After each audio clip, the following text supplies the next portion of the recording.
Guys, this is Reinhardt, your favorite Russian talking, and this is going to be somewhat a review of a Destro, because a lot of people ask me, well, what about the Destro? So Destro are kind of a flat. They're kind of a flat like Miley Cyrus, basically. Not as flat as Miley Cyrus's chest, but they are relatively flat. So with that said, they are also really fun. So, but they're kind of like, they kind of have a two main defining specs. But boy, those specs are extremely powerful. So let's see, we're gonna put AOE here, and we're gonna hit with a Mortal Strike. Okay, and I just hit with my Chaos Bolt. So the pretty awesome idea here is that Destro has area effect, 50% Mortal Strike effect. Now you can get away from that area effect, but look how freaking big the hitbox is. So, and then with that said, let's go to the target diamonds, and I'm gonna talk more in a sec.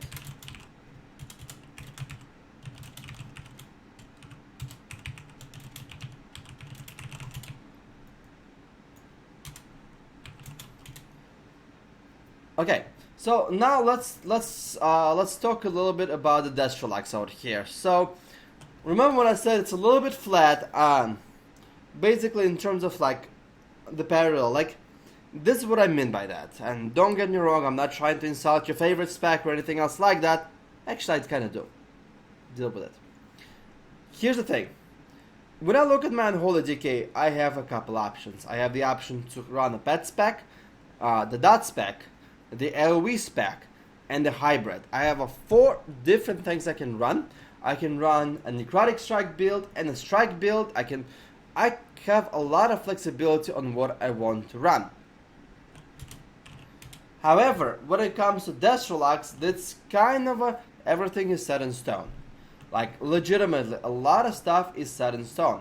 If you're playing against a melee cleave that just trains the shit out of you, you go with the Shadowburn. Shadowburn hits relatively hard, and it does generate a soul shard if the target dies, but it's not about the target die, it's about it generating a soul shards. Now, Shadowburn is basically an ability that costs 1 soul shard, and it hits for about 72,000 damage, where Chaos Bolt hits about 5% more damage. But Chaos Bolt always 100% guaranteed crit, plus the crit chance does additional damage. So technically speaking, Chaos Bolt costs 2 shards, but does about 2.1 more times more damage than this. So basically 210% more damage. So if you do 2 Chaos Bolt, if you do 1 Chaos Bolt, you will do, technically speaking, about 10 to 12% more damage than if you would have done 2 Shadowburns. But Shadowburn and instant cast. However, the Chaos Bolt has a lot of other goodies attached to it. Now, here's a few things. The backdraft is, in my opinion, would be mandatory to run for the RPGs. It's the thing is here is like you look at what is mandatory to run. Here you also would want to probably run with a mana tap if you're running a Shadowburn. Mana tap most of the time. You want to run reverse entropy a few times where you get trained and you want to get those quick Chaos Bolts out. Then it comes to the tier of what the fuckness. Basically, here you can probably go with the Shadow Fury or Mortal Coil depending on your preference, depending on what you're fighting, depending if they let you cast that Shadow Fury. Otherwise, I don't know why it became castable, by the way. And then Mortal Coil in the other cases scenario. Demon Skin is pretty honestly useless. It's good for maybe troll duels, but in terms of utility, it's very crappy. Eradication is also pretty decent, but Eradication relies on you putting a multiple Chaos Bolt. So the first Chaos Bolt increases damage you do to the target by 12%. The second Chaos Bolt will actually utilize that and use that 12%. However, I would honestly prefer going with the Soul Harvest, where you increase your damage by 20% flat out. And you can have so many multipliers to your Chaos Bolts, almost just like an Arms Warrior, where you can have 1 cooldown stacked on top of the other, on top of third one, fourth one, and so on and so forth. That's the only reason why I like Mana Tap too. So the next thing is we have probably Demonic Circle or Dark Pact. And then, if you go for RPGs, you probably want to go with the Grimoire of Sacrifice. Otherwise, you go for the Grimoire of Supremacy. For RPGs, you go with the Wreck Havoc. Period. Like, absolutely not. Here, if you go against the melee cleaves, Wreck Havoc could be nice. Otherwise, Channel Demon Fire also does relatively pretty damage. In PvP, I think over 3 seconds it will do about 300k damage.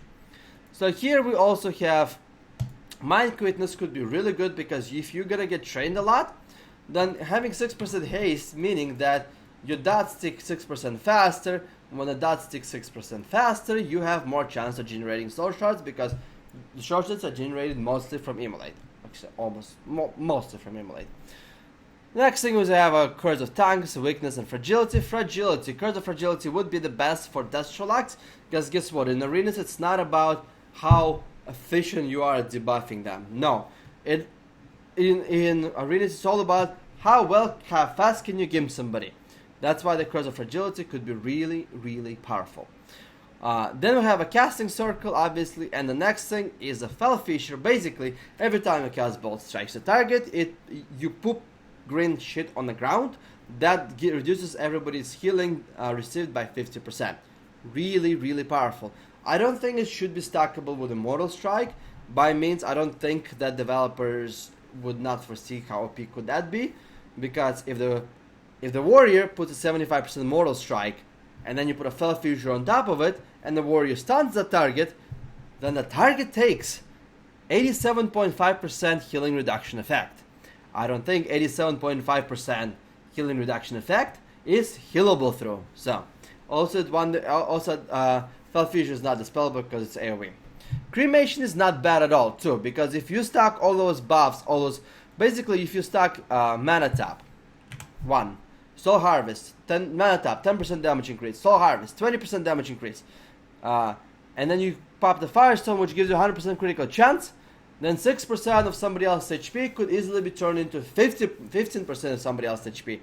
And because you have 2 conflagrates at the same time, Cremation can do fuck tons of damage. Like, it could be really, really, really scary thing. For RBGs, you might want to go with have to go with the Bane of Havoc, because I showed you AoE is freaking huge. And then the Firestone for single target Gimp. Firestone is basically gives you 2 Soul Shards, which is equals to extra free Chaos Bolt, and it increases critical strike chance by 100%. Meaning that it increases the Chaos Bolt damage by 100%. Meaning that you pop all this stackable offensive cooldowns, 10% extra damage, 20% extra damage, and then 100% extra damage on top of it. Your Chaos Bolts go from 74k thousand damage that they were supposed to do to 600k damage. And eating 2 of those back to back really, really hurts. Really hurts. And on top of it, if you have 50% healing reduction, while you're getting hit really, really hard by Chaos Bolt, boy, that's fucking scary. Now, with that said, I like Destro. I like the idea. I freaking love the rifts. I think rifts are pretty awesome. Although they are kind of a little bit too on the RNG side. Like, I got lucky right now with the rift and they did a lot of damage. I think they maybe made a baseline. So, however, with that said, I do think that they should have added a little bit more kind of a complexual utility in this game. So, for example, what I mean by that is very simple. Like, if we take, for example, our Rain of Fire, it's technically 100% worthless because it's a cast tank. And then it rains fire that does 18,000 damage with a trinket proc. Like, what the hell is this crap?